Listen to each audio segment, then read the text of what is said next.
lunga nei ua paia oe ile mea nei ua paia oe ile mea nei ua ia i longa mau matou lunga nei ioe afio mai oe pai mai oe o oe lapa ole ao ole 𝚗𝚘𝚙𝚢𝚑𝚝 ole tamama le ao ma le ananga paia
Ono Yesu Keriso lo matou li faola ole ma bala awa tuai.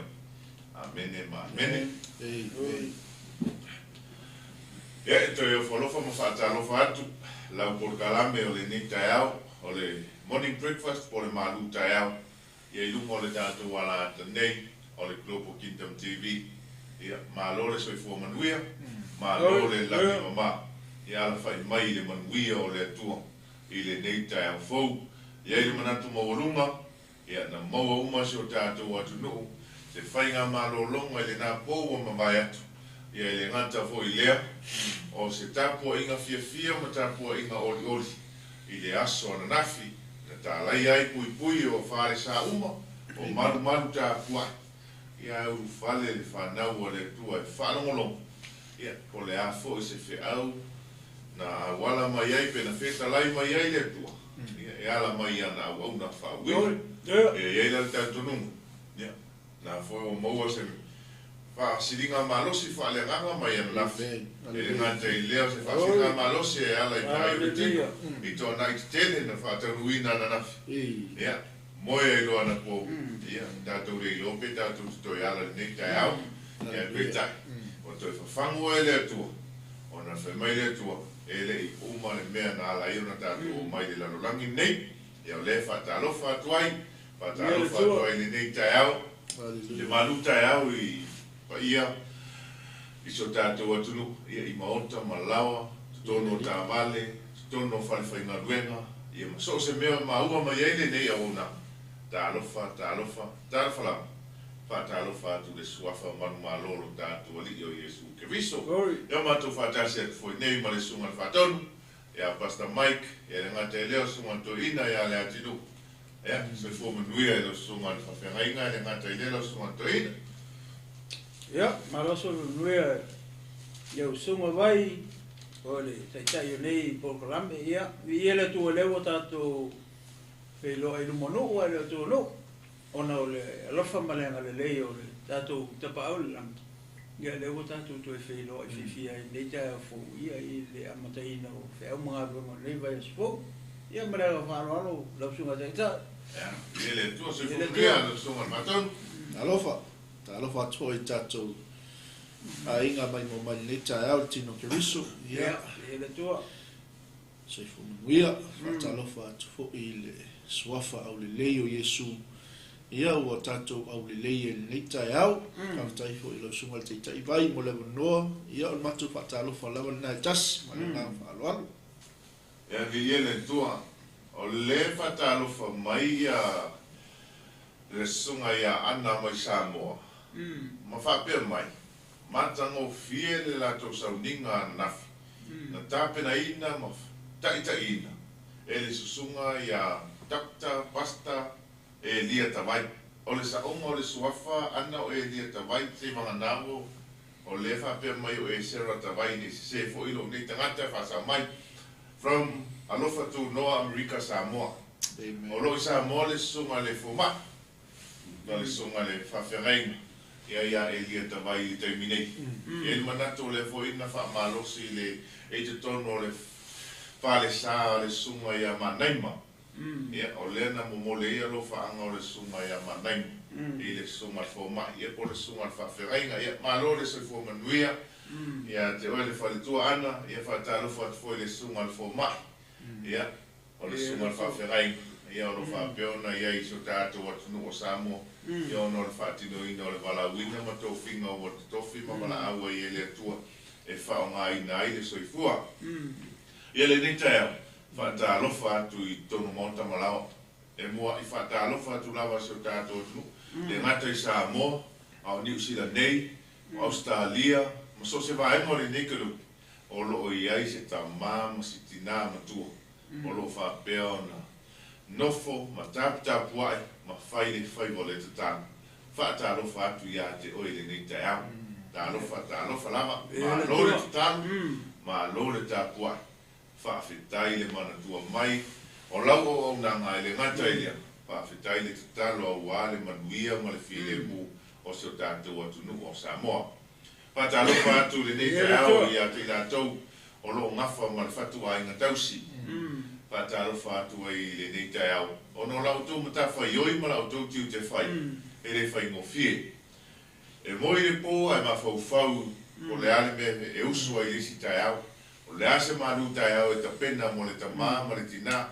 Ai le ngata fo i lea o le ase me so o ai pe a uman ta pena le maru tai au. E whaapea le ma whau mo i lantou o lo ngafa ma le tūlanga al whatua inga tausi. Ia, ma lo le whai o le whaiva. Ma lo le tautua. O no sai. Tausi matua. Vi ia le tua. O le ala i le pule o le tautua. O se mea i ti iti e te whaia. E manuia i oe pa e whaia ma lo loto atoa. E le se le tala le tuspa ia e le whetalainga i Jesu i si fafine.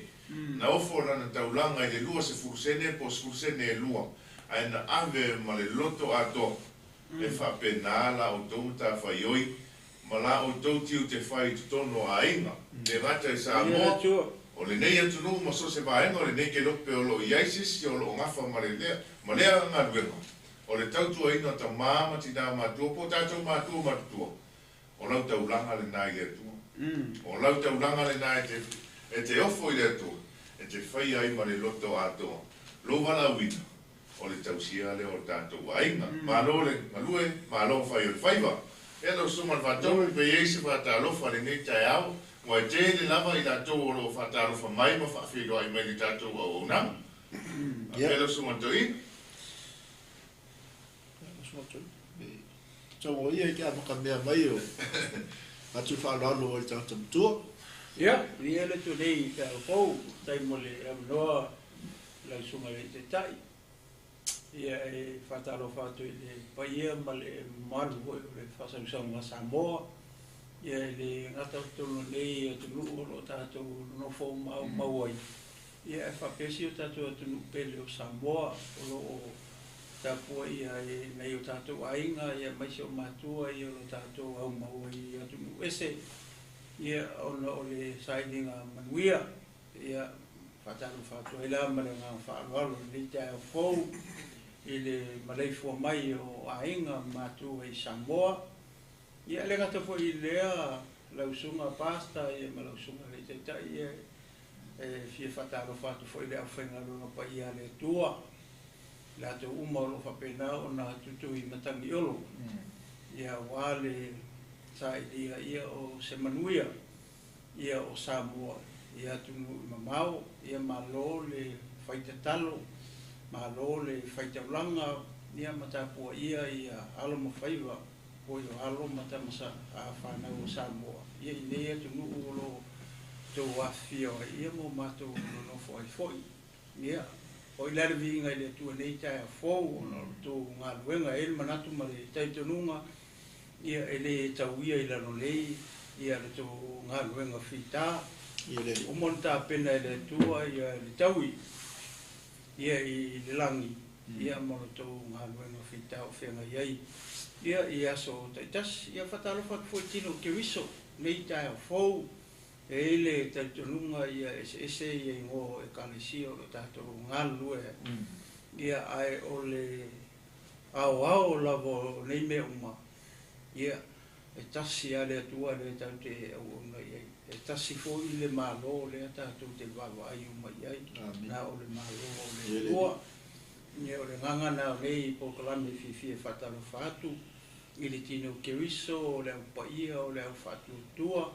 Ia ma le au pele nei tai au, o whia lava e ngarue ai, ia whatara whatu lo uso i nei. Global Kingdom First TV channel, ia mātou whimasunga i le whaiwhi au, tai ulo nei ala leo, ma nei ala ata ia whapefu i sunga ia wailele. Ia ese fōi e kalesia lo mātou ngā lue, ia au le ngā atoa. Ia tātou whealawhani le ngā luenga le tua. Ia e le ngata i lea, ia uompa anga fōi. Lei ala leo lo fia pē fōi. E mulimuri ta ia fōi, ia Paul Kalame, ia mawhasoa lei ala leo. Ia māloso i fōmanu, ia mālo langi mā, ia o tātou wheloa i lo monu a leo tua nu. Ia fōi larvi inga i lea tua nei tai a fōi. Ia pēo se au lea to e whapai e o tu e tu sa male whatarofa tunga i taitai. Ia i nei tai a fōu, langa pangitā nei as fōu. Tā lilo i manatu, tā toi whelo i ka penei. Ia le tua. Ia le tua, mālo.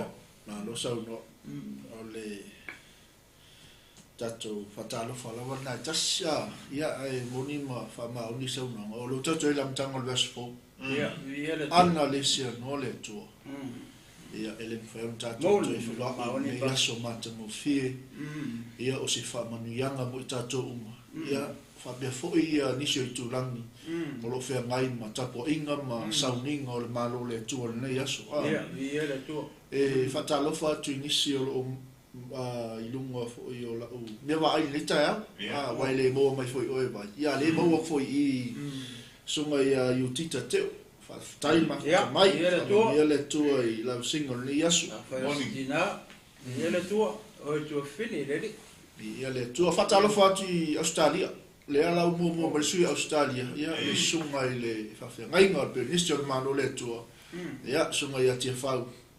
Ia le ala whai sunga kai au masui Australia. Talofa Australia. Sydney, Melbourne, Brisbane, Perth. Ia ma wainga umalawa Australia. Ia le whai lau sunga masui Australia. Ni tai awa ma lo le usu. Ma lo le Maualunga pele o inga masinga o tangata o le atua vai mori ia ia le li fatalofa atu mo tele sala fai le ala fai tina ia oli ia masui o mo tele sala fai ia good morning savai ta mo ia mo tele sala fai ia tu o fai o masui o le o nanga le aso ia o si fa mo yanga ko no matou ia tu ia o sa foto na e o ile sala fai ai no fo ina le menete te yo oi sa vai no ia yo oi sa fot wani ka wanga e awol ka wanga won posia ne robe maka o fia ko le fia nga vala o bertina por ya era ka o pesfa ko singan mele ia ma lo se fu mo ni te tina oli ia ia le tua talo fa to ile tamai a fa si sa fa to ale le sunga le li tai alo le se fu mo ni ia le tua ia talo fa to ia kalmeni ia lo fa ila o msu ia te roni ia le tua le tua sunga fa tua ia le mafuta mai i le city of le mangi le mato o le I umanga o le mo kele masangi kele I le mangi le ai le mangi okay ia wala va ia le soifu au no le faltua ma fe au ma matangata nu o le fu ai o mangi ia ma ko ke o lo piko va a ko ai mangi meu atu fo le li ma tu te ai mai ia fai foi famanu yanga ia ila to lo mana mi faltanga ia le tua ia hata lo fa tia to tua ma fi au manu ia foi ia fai va nei aso amen tina ia sulia ma lo se fu manu ia sulia manu rewa ia la le ma ko mu mai manu rewa ia fa ma lo se nge ka ko piko mu ngai tangata matua ia mai la to lo na mi tala lei atalo fa fo ia fili ia alo le se fo manuia ia o mi angia la usia mala ko min ia tato o talvo ia le fo le alon fa na o tato kalisia o le fa apea o luas futasi te usanga o matua se foto fine fa fit ia vi ele tua tele ni tau sang happy birthday happy birthday fa fili se mea ina mata mo fi ia o fa nau e ola ile afiongo pa ia le tua e ava I matua e fa manuia fo ia tua long life ia le li fatalo fa tu ile sunga ile li wow sunga ia ulale mafuta mai Wellington ia le la fa lo sunga ma so yo la mua o te rone ia ma lo fo le usu ma lo malue ia le tua ia la vale li fatalo fa tia ma ritual ia le alo le sunga fa fe mai ia fiu le fa ia ma so yo Hawaii ia le tua ia te to fine ia mantuan fo ia wa ia talo ona lo sa tia fo I Malaya ma mala fa natura nei fo I vai tau so I fonga ia mantuan le talo wa ia lo fa mala ngale o le tua ia la vea I mapui pe I la to ia iona a lo fa ia le tua praise the Lord tata lo fa tia Sharon good morning ia tasi le talavo le ala po mala usul ni tai ia e fai le maluta o matua ia masi fo matua ia ko anga ia o manguia la ia le tua ia le li e ai le I tu ina tu le sunga le li tai ia vai e toi moli atu le fatalo fai ia si o mato tomata tai pe ona ta ua le ala ua manino ia le tato o nanga o I le kalesia le sunga le whawhengainga ia na upu inai le kalesia I mangili a eli ia o le ala inga lua el tina ia ana ia peilau I le sa whaisauninga ia le 𝚟𝚒𝚙𝚎𝚑𝚝 ia a 𝚟𝚒𝚘𝚎𝚎 lia 𝚟𝚒𝚎𝚎 ia o le whaau fo nei tua ngaluenga ia ai whaftai le li ia wano ia le lau manino e fo tato pokala me ia lo ngalu el tina ia ana sunga le whawhengainga ia na upu msalo po le kalesia lawa le tasilinga lue ma sunga ia ma naima ia le mailo ia le li ia wanoa ia ma whamanianga le tātou te maua e whaalongo I le upo le atua ia o whalafulaina au auna le li ia le taimini ngai o salo aiwa mai ase nina whaasolo le matom tangaluenga I Samoa ia le la Samoa e male no le 𝚟𝚒𝚙𝚎𝚑𝚝 ia le la sa whaisauninga I le mato le atua I le kalesia ia eli ia ma lolnga lue ana alofa tele atu le sunga le whawhengainga ia mase pa ia le kalesia ia paunga le ila wisi vai ia ingisi ngā ia whaumange lau su ia ma lolo le o sai le nei taiao pata alofa atu le o le whemaia le whatua ia ana o le apu whata alofa I pito umo whata alofa atu ia tauna whata alofa atu I upolu whata alofa atu I upolu me o lo ia I taulanga o se tātou atu no ia langa o le mele mita I so se upolu lava mai o upolu la ia le taulanga ia le atua whata alofa atu le paia maolunga o se tātou ainga mafuka mai I upolu ia le fuo mafuka mai le tua fine ia sinu ia o le suiva aia le o le luko style Solo tak. Matalo fatu ya tua fine manuia faiva mga ruenga o le yaso. Ia le tua fatalo fatu se o tina o se o antifo ile mafuta mai sa sina sama. E tina yaso so ia se fo ia te tina pa manuia tu le tua ile ne yaso. O leo ia o te lona o le pauna o si vaenga le I I le taiminei ia oi fo o maua mai nei fasalalaunga o nei foi por kalam ia fatalo fatu le swafa man malo tato wali o Yesu Keriso e la ia se si ngoa e mafo na tato pisa o ia langa tato va ai nei I le talonga na po o ina mata le fai no le soka o la se tumu o le alme mafu ai no tumu na e o e mata la alme ala yo na o e mata Yo eva ai po ai aula ta alu ina wo moa aula ta alu la le si mafu anga ya la yo na mata fia ai po o ai si ampini o ai le leida ta alu aya tato o mata ia ile io Yesu Keriso va fea tato te le va ai Yesu Keriso le tato te va ai Yesu la na upu a fai nei ni sauninga te tele e fiu o su edisi ia ele tusi le lima a o se ata fata itai ia e au fo na tato nau tato te o e va vai tato te o e va vai ia pe fa pe I ma Yesu pe le Yesu ia te oi pe le anga Yesu ia te oi e se fesilia se tasio ona le tua na fai mai a se ame te muso e fai taulo tu spaia o fiu ma fofonga o fiu la mona po le ale tali wala e tatelo e fai tau ala tu spaia ai lo te biuma al fesili al se ale me te muso e fai tau le tu spaia na to e tali ale au ona le tua ma fa pe mai o le la tali atu e ala na e musu ma o musu e fai tau le tu spaia langa te musu e o mai o le tu spaia e te musu e fai mai le tu spaia ia te oi tu kula mea na fai ia le atu nuk peli. Paua leo le tusi e te talanoa atu, e talanoa mai ate oi. Paua leo le upu e talanoa atu I umana onga mau whawhitau.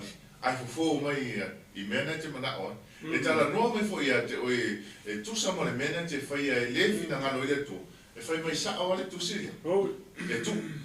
O le mafu anga lea. E ala iuna I tangia pe lefi e fia le telo tangata. E o le mena. Langa a watu I e tala noa mai le upo le atua. Na whai mai role, fia poto tele ia o le tasi ale mea leo tātou e whai ale fina ngalo ma le fia o le tangata mai no ma le sitala e whai ale mea fia ta ma lo matua sa mua e le atunu pele ua malamalama so tātou atunu a le fina ngalo le atua mai le tala le atua e ma vai mea uma a la upo e tu mau e whaha au ia te tātou ona tātou whai ale fina ngalo le atua a vai nei le tamaititi pepe. E ala whai ale tamaititi i le tangi, i le fia susu, i le susu o lona tina tulou. E whapena le upo le atua, whai mai. Tātou te fia susu i uma i le susu e le suia. O le tamaititi pepe, e nau le sua susu mai lona tina. E whapena e tātou. Tātou te nau le sua susu e le suia. O le upu le ale atua. Amen. O le upu le ale atua, e le suia e se tasi. E le suia se isi lava tusi, po se isi lava mea, na o le atua lava lea tala noa mai a te tātou, e ao e a te tātou, o na tātou usu le tama lea, momoe le tama lea, tala noa le tama lea. E mo i te mi te whaasoa atua i u whaafita au, ia i le moa me le tati, a o le tama la lea, e le ngaka e ke se atua i u whaafita au ni, maua mai le tali, ko e le riki a i u whaafita au li tu. Ele tele whapeti tala noa tu le upole atua o tai au i roa mai elesi. Whape uanu le upole atua ta ua yo. Le ai, e te tala noa tu le upole atua, fufo mai oe le upole atua. Tala noa mai le atua ia te oi, ma nofo ia ina. Ea.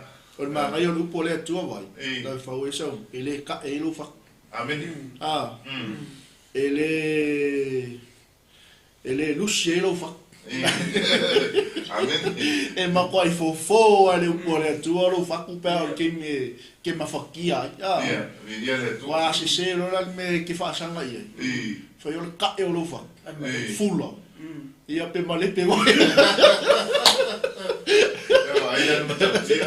E se se lo le me te anu ai. Whale tonu tātou. Ai a sako ale me tātou te oe. E whapena na manuia tātou.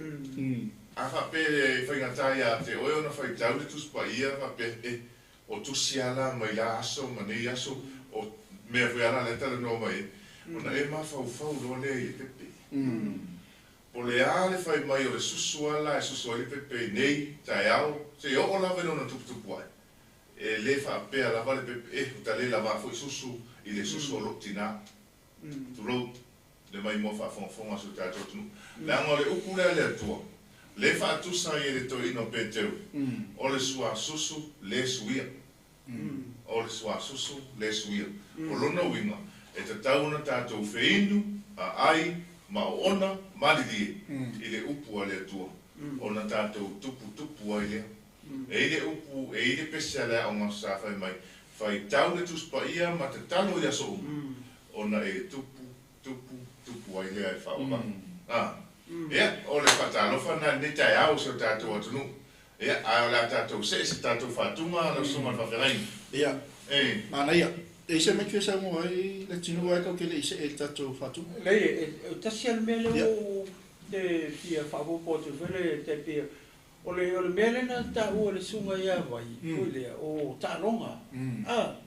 Ia, e atono e se fo ia tangata la koma ka maka au ia e kasi ale au ngol me lenga ta alo tangata ole mangmalo ole mangmalo male riwo wa ai malo ke mo ole riwo e pela le final le sa ngoi vai ole o malo le au le malo ole al mele o la ko rewarding ole pu e kukusa lele aka o mei e kimo maka ko ke sia o le ala ka longa le ka ke faiangi o le mele ka ke ngau e pe o mele fia ko pa ia le tu e ka le sia fiku le ku kusia fali la ve mai o le mangu malo e vaku i le la au le ola ai o le malo ma ke ngofo fa kasi malo ka mai le ngofo ai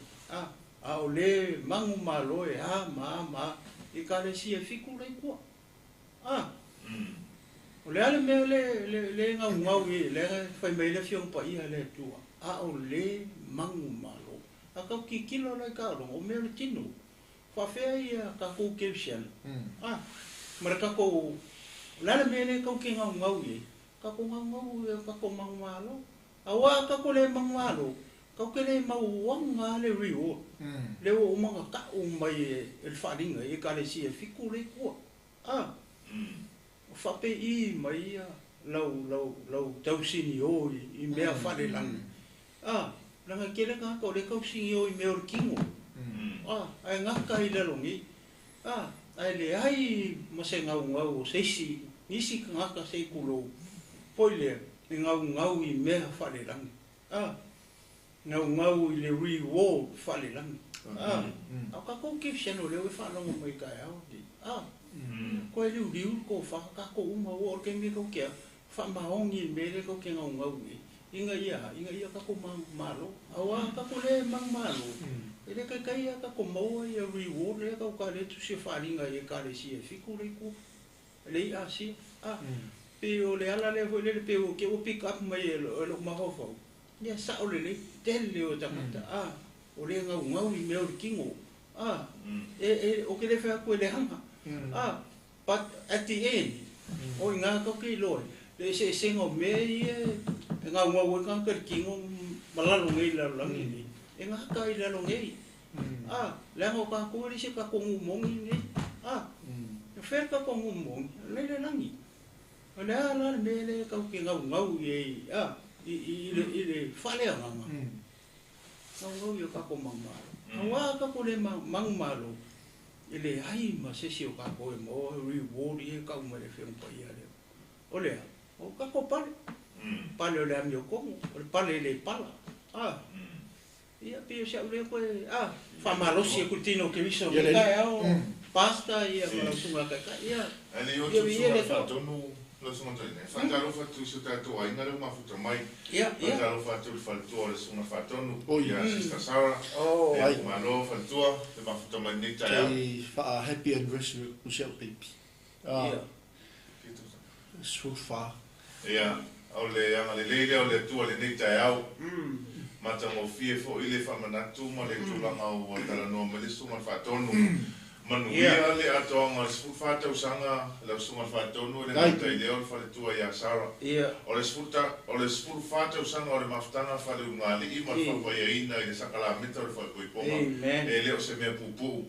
Ma fa o le sfulfata usanga o se mea umi o le savalinga. Tele fita ma fa fita uli ma fa ingata. E tutupu I la lea va. Ai petai.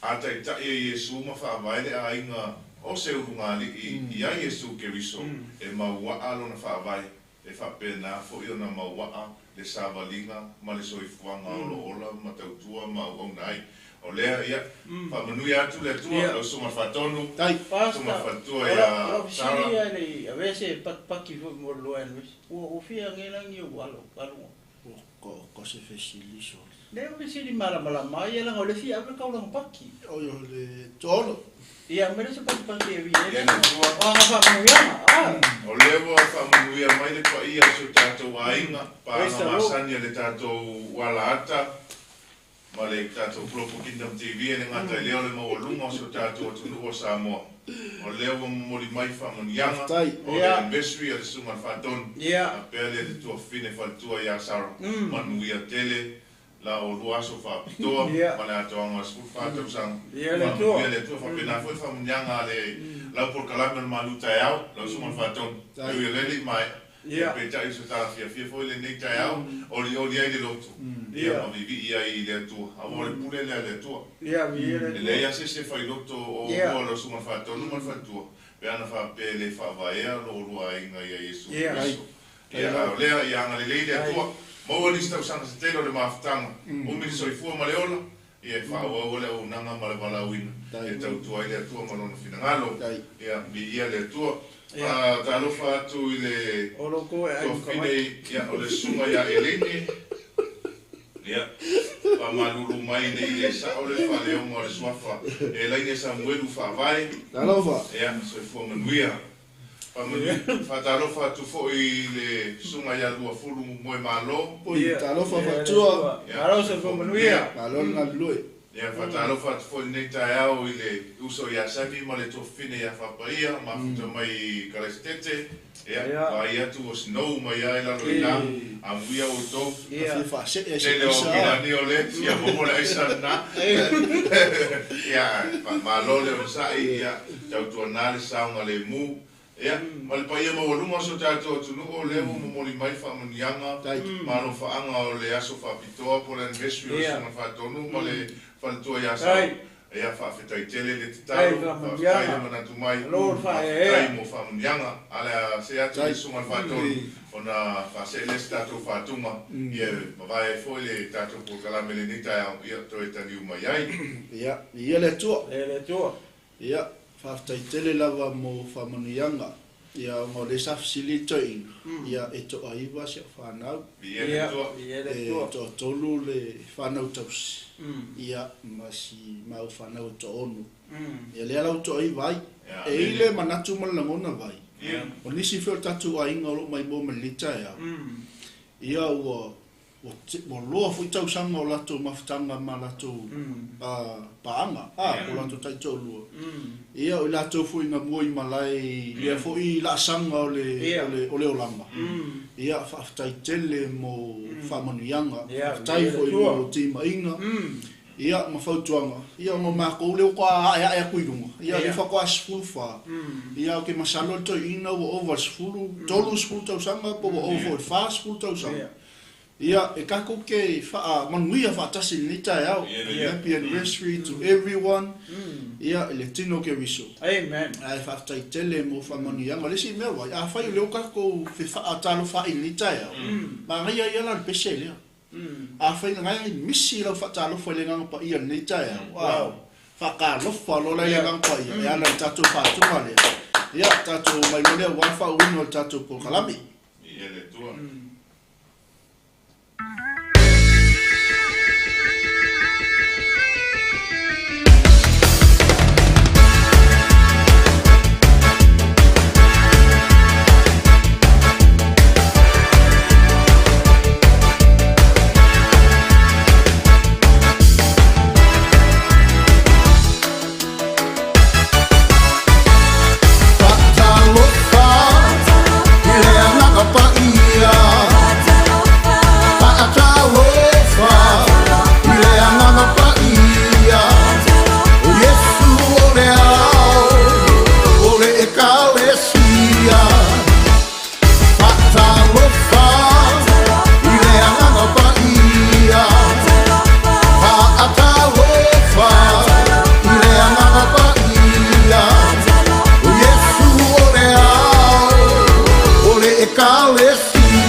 Oe, ile me ane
paia o sana maleao maleanga paia.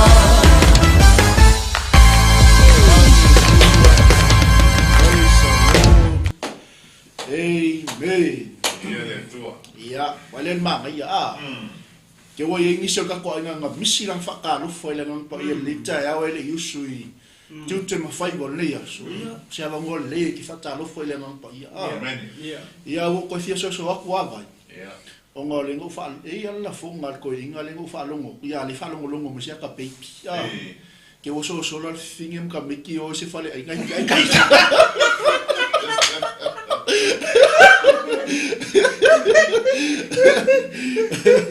I'm sorry for my wrong. Le fai nga au ke le manga au le langa e kalia ke le makulai. Fa kuanga ka ka makua ke ale va ko fai asi o makua au fa kuanga i. Forgive me, Papa, forgive me. Ya viele atu hani au ke pole o malole o nanga nei aso ya bakulo e fa manguia la kasil ka ko anniversary fa tasia ma fa yang al tatu ai. Ya wa ya le fa na tuina fo sul fa tau sanga o le lo fa male ma le o le tu ya e pe ona tatu fa so ni ta ya o le fo ya inisio tinam tama o som to fa fini ya wo lo atu tau sanga la to maftanga ya ma mo tato tato ya e fa ia o le lava fa ona mai le fa tuanga ya me se fo yo tima inga e wa lava le tau singo le ainga ya fatalo fat fo ia mau le e me se ko finge ko ikele o fa mangu ya ya fa tai e ya tal tonu ya o lo so so ani me lava le ya e lo fa kala ya e moni ma fa mau le to fine por fatto ya mau wai amu ia fo ia tamama tina o ngali o ato tele alo ma fa na o le fa mo nianga le tua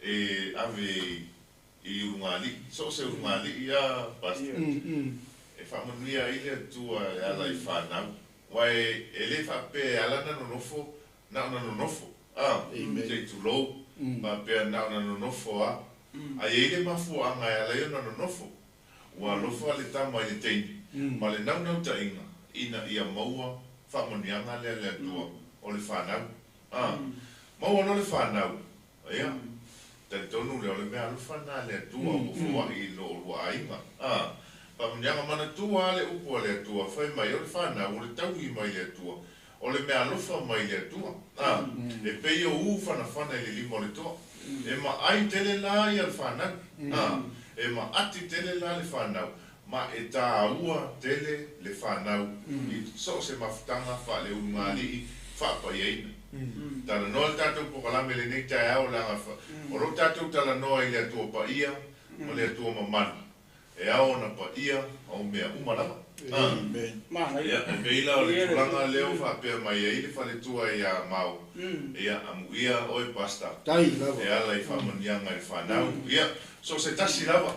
O le foi ala la tu le sunga le toina, fa manuia le tua ia le se fa nau. O lo fa inga luenga, ma lo fa i matua. Amu ia foi se fa nau. O lo mana tua le nga luenga lo fa matua na fa ia. Ia. O le nei por kalame ma le toi taliu mai ai a basta. O se fau tuanga fo i lea. E le ngata o lea ua pa manuia le atua a toa su fata usanga ala su antoina. E le ngata fo i lea o le whanau. A o le whape atu lau por kalame le nei tau. Le whanau e. Ia mana tua le alofa o matua. Ia. I mana tua le alofa o matua. Moni. I le upo le atua. Pau a leo le tula fono i aino le taui. O leo le tula fono fai mai le tala le atua. A e ana inga o matua o si tae mai avai. Umi le aso lo wola. E umi aso te no futuru i ai nunga o le nei lau ele. Ai e iai fo ina inisio alo ma whanau. Ua whaapea pe atu ma lele le tūlanga o ai o la tō olanga. Ia o le fesili la ma fua i se a. Ia ma tu wai e whaapea atu fo i lau por kalame. ma ai lo tiu te fai ia ele o ia le matapia le manai la buata mo fai nga ia na ona fa pe ato la por kalami ia mana tua ifo lo vala wina ia maleala na tu ina tu ele tua fa nau yo au ia tausi fa fanga pa tonu pa wa ma fai mai a wa o tama tu sa monala a wa a o ina matua ele te a sai ele matala ele te a ese male tua a ele mafai ona te a ese lona lofa I lona tamama lona tina na ia o ia te ia na ia fanga ia te ia ma fa tonu ia te ia vai mai te mele te sa no ia to e fia pa ile tiki to ai le pule na ta o pa pe o le famanianga o te agree le pule to no le fia pa ia le tu pe o le o tato o le yalo mo fanau a ka ko va ai le pule pe o le pule ta sa no to I vai le salamo salamo ta vite se la lu su marfi le kau kala ia o fangau o le kau mare tofi e luau le fa amu ia mela ka ku mo la ngau ia o au I gala tala ia o ko fiku la fangau ia o kele ko entiu ia ka pe la pasta lo que sili 1 point ia o kele lo sunga ia vai no ringa la lo tar pa ka kilo le pule o fa manuia o le upungo o fa manuia mu ale ku ai le kenisi o le ia fana ma ia uruola ko yo o mai kai mi o umale lo same thing for upu ia ngo malang fana o mai a upper arm o upu fo ia le ku ia fanga ma ia u le o mai ka ko au nga ku pulam o lo ku mau pe ia fa mo yanga ale tu ia le fa pera o le aka ku fa le au nga inga ma ka ku karia fa mo yanga le tu e ala le yo ko wa ia ma ka ku fa ra ka ku me foi kau si fa le fa ma ongi le kau singa awa mongi le kau singa o ka ko wing o le kai au ka ko le fa ma ongi le kau singa ma fa onga o ka mai ka ke le ingu ia ora le si me unga o ka mai ki foi le pe o le lafu ma mo e le wala se le ma mo o le ma mo ka ko ma to ia le fa ko le morning breakfast ia le tino keriso nga o ko si le fia lo ko ki o ke mal ko fai va ngai fai o le o ko walo ia ma ko fa no inga ia ka ko ma wala le manguia le ma ga ia wa ko la so ko ngi o so mai ia serau o ko soli yo peki ho le ko inga ia vai ma fo mi sia la lai lo ka mi kingo ko fa maongi ka ke usun malu ka usi la ko mo manguia la ko manguia ko ka o le mako pe sia o le mai ke le le me fa manguia ma ka mai le ma kama o fa manguia mo ale nga mai le ko ile ro ka ia fanga ma ia o wol pa to nga mo ka ko uma tama fai fa malo ro le ia pe teo ko e faso so ko ni ka e ba ga yo ken me lo fa so ia le tu o ma ga ia le ko e ka walunga ale ma ga ia yo fa ma fa ni cha ya o le atol cha penanga ali vai lo sumo toina ale linga e ka penga u ia le linga e fa ma ka u e ku mo la u ia o le toa la ngal tala le tu spa ia amu ia le tangata e tungo la ngau o ka ko umala ko ai le ko ele kumula ngau e ma fu mai le ile ise ka penganga o ia fai magia o la ka penganga le sa fai ngai o walo nga yo fa ma mai fa na le ala o ma ku wa e fa nga ku le si u fo ma fanga kule si u e finga luenga le ofisa o ia fanga kule si u e fai fea penga ka ko uma amen au nge inga o ngao le ku ka ko ai ma fo mai fe e ma o le ka ko ma tuol ki ka penga le tofi le mai le tua ma le taui mai ate ia a ola le kemi e release ai le tua e release le tua o mo kapenganga kako a le ese kapenganga kako ele ilola pe fa fenga mo le manguia ia pe se mianga ia luke mo wa mai le melisa au mai fo e lo sunga ni taia manga ia ke e apply mo kako uma la vota mamti nau matu ke mingai ele ko isis ke ka penga uia ka penga kako fanga mo ataia amen ele ngata manuio ai manuio e kalesia e mai sele malo pola tunu lo tato mau ma kulo le fe I kulu ingo lola fa sala la le tala le o le malo le tu amen ia mi ele ali ai mai fo ko ngal ko inga la ngal mele sa kuspa ia fa im fa malo lo ele ia o esa lo ia le ali Viene tu, mana tua. O lesi upu le lei, ma le upu e talanoina, I alo ma whanau. Mana tua sa moane atu nu pele. Whai mai le tala. O le tama le tangata. Amen. E whawhangai. Aleluia. E le ma whai ona whawhanga o tō walo ma tātou whanau. Ini funga ni la au. Langa e a mio whamanu ai se tu lo. Amen. A le tama le tangata e whawhanga I upu matala, o tama manu e whawhanga I funga o la au. E ma fua la ona e lo le fua o le tama I titi e whawhanga I upu matala, e lo le tū, savali, tautala, mana me whai. A oi e whanga tama I titi e whawhanga I mātua. E muri ai ave le tama I titi tono le potu a onga, e a o le whai a onga le potu sala lau, a le whale a onga mua lea, e a o atu le matua. Ne I sala le porkalame ai tele ana te whaalongolongo le tele o mātua ma tele o nei nisi whanau la iti le tukutuku ai a whai le tamaititi se upusa o na to ele o mātua ai whamanatu atu lau porkalame e marutai au e le e te ata o no e SCP ma lie lau whaalongo ma le si mea o mea le te o ina lau whanau ai lau le fina ngalo na le tua e te awa o le tūlanga le iaro ma whanau. O le mana o ma fina ngalo le tua. Whaatonu le tama I lana upu. A oa o le tama I lana upu pe o le tama I titi o Samuel.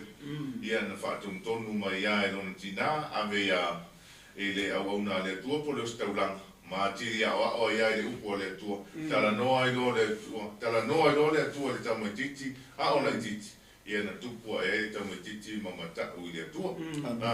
Ia o se fautuanga na, tua foi whanau, ia alofa I mātua. Ia o le amatanga o le neva yasu, I ngā ruenga ia, fautua atu, tautua ngāru, saunga le mu, mana tua se malu tai au, a matai whi au mga ruenga, ia, ma ai le au, a timu, tautua nā le leile saunga le mu I lunga o la tele wawawe, ia a lafoi, ia ma ai, se paolo e te tūtuai, ia nei po ia I mai o le tino, ia I nei atunu, e susulu le la, ia e la mona lava le maruru, ia ai le leila ei, ai le leila ei, nei po ia tātou le furu o lo ke pesi le teminei, ia o nisi o whautuanga, ia tono mtanga luenga, nisi, so se mera, ia ma ilo saunga le mu, ai le leile saunga le mua pa ia maolunga so tātou atunu ia nei whaafai fia I lau ai mai le ano ai ia ai tupu mai ai se whaala me lave ia ma te le ai se a whaina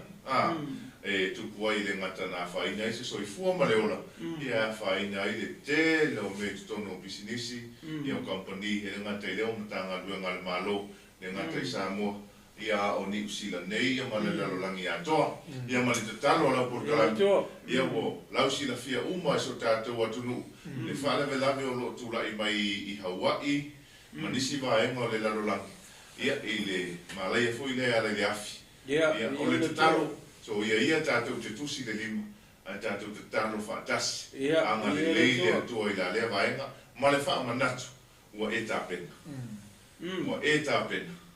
langa I le whapea a whapea o tātou o talia Iesu na saulia le afi alo m tātou o e tāpena le aso o tātou te tupu ai whalawe lawe soifua ma le ola o e whapea atu I'm ready lea ia e ao ngā ta pena so tātou ainga so tātou atunu i ne aso eo mai e whitama whaarevelafi. Awa e le te me tofu ai, e le te me o mai whainga tāma whitama whaarevelafi e le soifua ma leora. Ona e whaapea i fore, oi e haka suru i ai, kele mai ngei whaarevelafi oi, ana kuku ia sunga roka lango ia so umma. Nea, ta pena le leiso tātou atunu, i so se taimi, e mana tua e whamanatu pēr le tala ale tasi o komisina o matanga luenga fuimu, mana tua e tā ua lo toa i te iuma. Ono le tātou taimi lau sunga whaifial, te la amawai tātou, le tātou pukalami se pese. Ta liu mai lo tātou o manu te au whalenga, ia mwhaamai ai le tātou o nana le ni te au. Glory. Amen.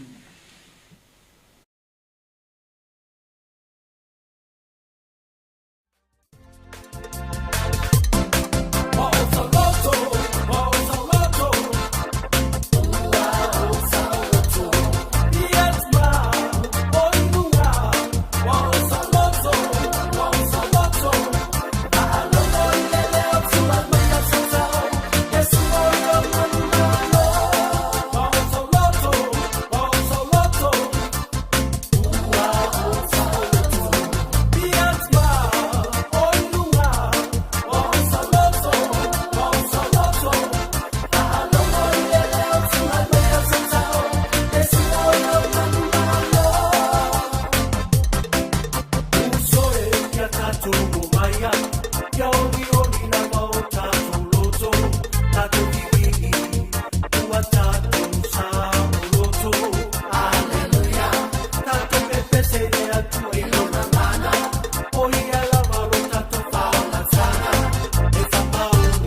tali umai o tātou porkalami.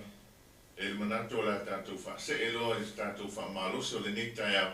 Ia ma wha mai a ina aile tātou o nanga. Ma tātou porkalami o le morning breakfast. O le tātou tus whai tau e mo mai se wha mālosi e a matai whi au ma ngā ruenga ma le nei vai aso. Mo mai le ngā ruenga, tusia ngā ruenga la wa apostolo. Ia lono mta o pues fuma fitu. Whai tau ina le whai ue wha. Sfulfitu, aurun fai koe wha, mate fai tauina. E fai statu wha marusi nei tai au. Ia. Ia. Ua tantonu mai fo inisio i lātou. Ma ua wha au puoina i lātou i a Paulo Masina. O e reri foi o e matau i le atua e toa tele lama. Ma sao ta mai tai e toa tele fo. Amene. Ia, Samo. Ia ole tasi a fai pule na ma fai tau atua. I tonu ole matau pule sfulfitu. Ole matau pule sfulfitu. O le tau tala i le malanga longa lua Paulo. Malanga le longa lua Paulo. Ele ia lua i pānapa. Ole malanga mua. Na o ai Paulo ma pānapa. Al malanga le. Ole tau tala i malanga longa lua. Malanga longa lua lea, inga ua spiriki Paulo mapanapa i Antioka. Ina ua musu lako skolo i te e o ma Ione Mariko. Ono Ione Mariko nga o malanga mua eru koe foi mai. Foi mai lor malanga mua o mai Jerusalema ai Antioka. Ke ua mai finga ore kare sia mele o le peritomi. O mela nga renga nga o mai lo i Jerusalema wakure kali o peritomi. Koe fo i Antioka, manga olo le apostolo e alu malanga lea. Ia e manga olo i pānapa e koe o mai o ne Mariko. Ia e le manga o e le apostolo. Koe ngala, renga spiriki e lo. O mai, mana tua e whai kaule whiongpa ia le tua. O pānapa, mai o ne Mariko, e kasen. O i, renga spiriki e le apostolo ma pānapa. Ngau mai e lo i pānapa malonga kasen lalo mele ako o ku peru. Ai filifili lo a pescolo kakari ngoi asila. O sila, nga waku mapanapa ma Paulo. E waku e wakur kusi le nga waku ko inga ave yo le kale si i Antioka. E fa maungia ele mele nga fi nga o el pertome. O waku lo yo le manga ora pescolo e ko ave yo le Mariko.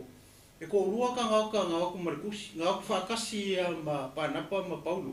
Kakari ngoi asila, markaka ngoi a Utah.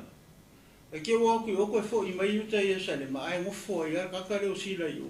O ila, renga maua e lo lewa o sila e filifili mai e Paulo lake ola, malanga longa lua. Al malanga, ere i se vaanga mai ngā uia au ka. E waku lea, kau le mea ka o teipe, malusa. O i ngā makua lusa kau ai i Paulo i maa malanga mua.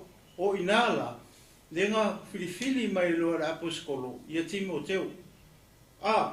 Ia o maturou, o maanga peritome kama o arkama o long kamare e lengi a long kingare yuta ia. Ia piki, apelo e Paulo, masila. O mailo i mea ka o Efeso. O ngana sa fai, sa uminga ngofo i apostolo ngā maranga au maranga. Ia, ai ke ilo ua olo i lunga, Northwest, le mea ka o Teroa. Ai fa maile nganga o le kua i apostolo maranga au maranga. Awangi kau kara sisi le upo le kua i sia ako. Ai ke waku i te roa. Ai loa e Paulo le wharinga. Nei wala au marka maa loa i on meka o Maskongia. Po Europe e ke mini. E laku mga o mil sasong. O ngā nani ngā rui lor maranga. O kulon meka o Filipi. Ngā lain le meka o Filipi. Le i konga le whiongpa ia le tua. O ngā la. Le ngā whalpuipui e loa ia sila ma le apostolo. Kai mea nga makakala mai o mai whalpuipui. O mai lole le wa. O mai lole land in me mo mua le amaka mai le kusi. Kikilora i whalelu winga o le whamataranga. Hoi lea i le o mai mo mua in me le ka o Thessalonia, Perea, Atenai. O ila i ai e koru, o ai e lengi. Lea lafa mai, kasi ale, a whekare whengopa i ale tua, kasi ale ai le ngā whera puskole i se mea ka o Sunako, ngā Filipi. Koe le suna ko ngao. Ore I koe nunga au vai. Le o I whawhinge kapua I e sapaki. Le me I whinge ngoi aritia le le ngor whinge koe le whakau I e paauri. O mai anga take le paulo malanga au malanga. O ai fo I le mea ka usuna ko tangata yutai. O o ala I aso saha Leango nga mau e tangata yutai Ya, leo mai suna ko mai ka po sapaki. Le mafafau la poskolo nga ke mau I tangata I mo mori ko mana message ale message Yesu Kristo. O longa mariu, malonga to tu. Ngu I kolu aki kilo I lunga le 𝚟𝚑𝚎 pe atenai. Le la pe foi po fale ma fai ka o ko. Le fa mai ko ke le o ka ngani liu. Ma muri ia Paulo masila. Ilea o ngor fe au le. O ka ngaka ia ngani liu. Le o I ka yu ka ia mangkor kaminga o fasal lau solo o mga fasal lau solo le tuolo ngu ia lau aku fai isu nako. Aki kilo ngaka ia fa ola inga I makaria ia le sabalia la poskoro. O ngaka lengi. O ngaka ngu wese. Mere kau ke ilo le mongi ala fiong pa ia le tu. O maloi u kai e lengi. O mai loi akako. Le kala le o le malo le tu. Aki kilo vele I le mere o le famai o kanga e lengi. O le si me o ma o foi lo ko pa ki kilo I. Mo me o kinga. Le famai ko ke le o sa o ka mai ka. Ya, ai fai ka kau foi la lo I le kala le koa I le foi ko mo I si sa o ta mai ta I la lo I le si ai le mo mai. Le foi nga mo foi sa o ka mai ka I o Filipi. O I le mai se aka mo kinga. Ne ka o mo kinga ro ko kele I ko kongu nga ruenga ke viso. Fai foi la mai mo mai ta ai o ia ke o se loko fa kinga fa pe I te tonu o nga ruenga le tua. Vi I le tu o o sa o ka mai ka. O tangata o Italia ia Yesu ke viso. E longo maliu, malonga ko ku pe o meren ka la ia ko la poskolo. O Paulo I ese ai ia. Ia ka ko kilo foi la le kala ko ale. Vai I tangata yutai pa ka fai ko a kor kana. Ma ko I fei kai ia, ma fai kala fa mai o mai la wali fa mai o Yesu le sikupu.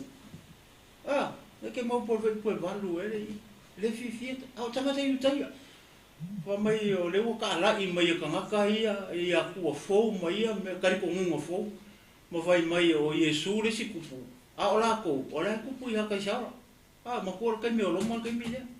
Ne ka la I mai ne tala le nu ese. Ia mau o mai ka ko ngia nga pula. Ia o se famaro si vole le mo ka ko. Ia ka ko ka ofi pe ia lo tato li o Yesu Kristo. Ka ko fa ko pe. Maka la I pe. Le maliu. Mare to tu o tato li o Yesu Kristo. Ai se le ngo I o kupu. Kupu le o I o kupu le malo. Ne ka ki fa ka le aso. E ko e fio mai e la kupu. Po o lo ka ko kupu. Ia pe ka ko o lia ko le ro fa malanga le o le tu. Ia vai. Ya tu I la sumo se o le ko fa malo sima kilo I fa se ka le. Tangata I lengi e ka ko. Ia vi e le tu. Amo tai o sumo toi na mo. Tala no foi o pule ya tato. Me to tele ni so matata u le tu. O la wele ni o sa o mata. Tala no sa o mai ya te oi. O mai oi le ni tai. O mai tato le ni tai. O tato matata u le tu. Pele ai.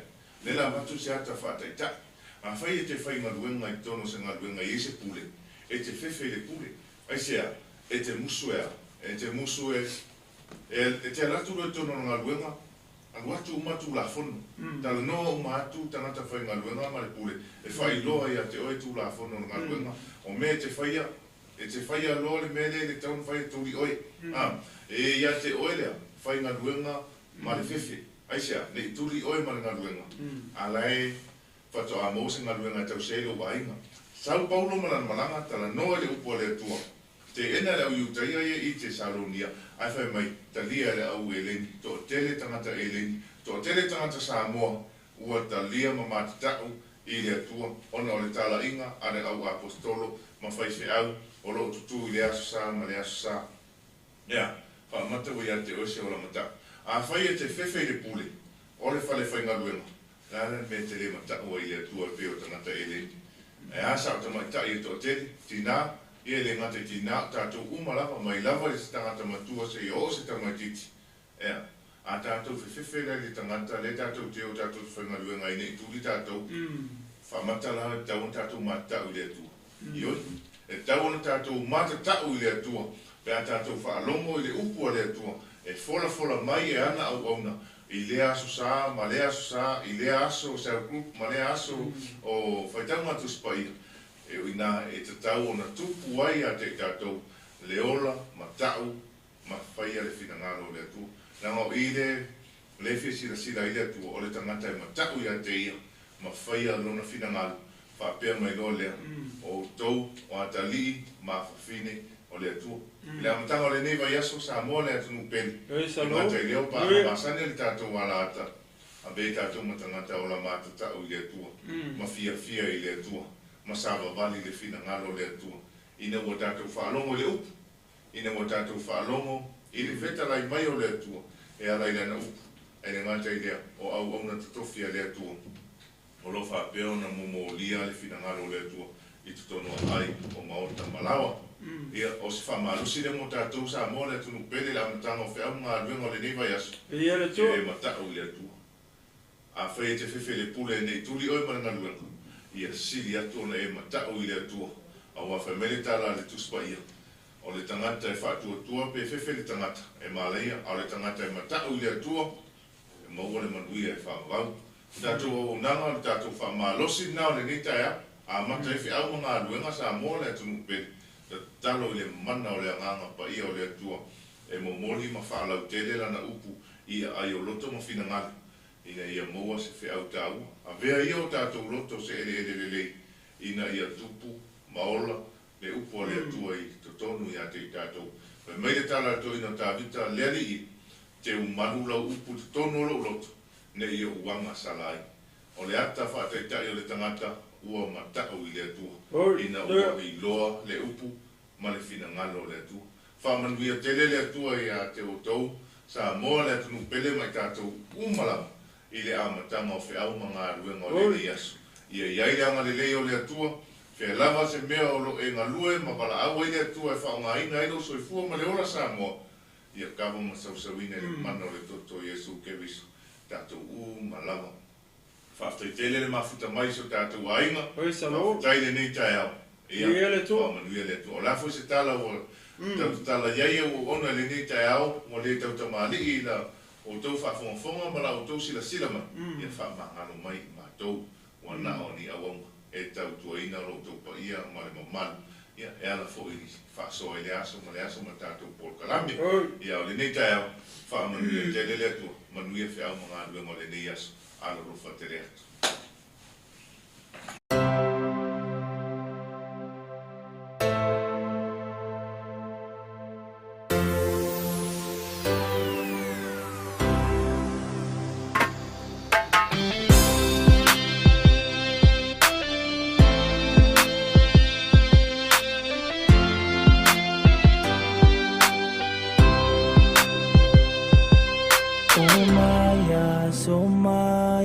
Ia fina finau le tawa lelei le tawa uatau lo tatou atua e au mai tatou e ona le mana e manu malo e le oi tatou e manu malo Beita I e mawhai, ona o Yesu.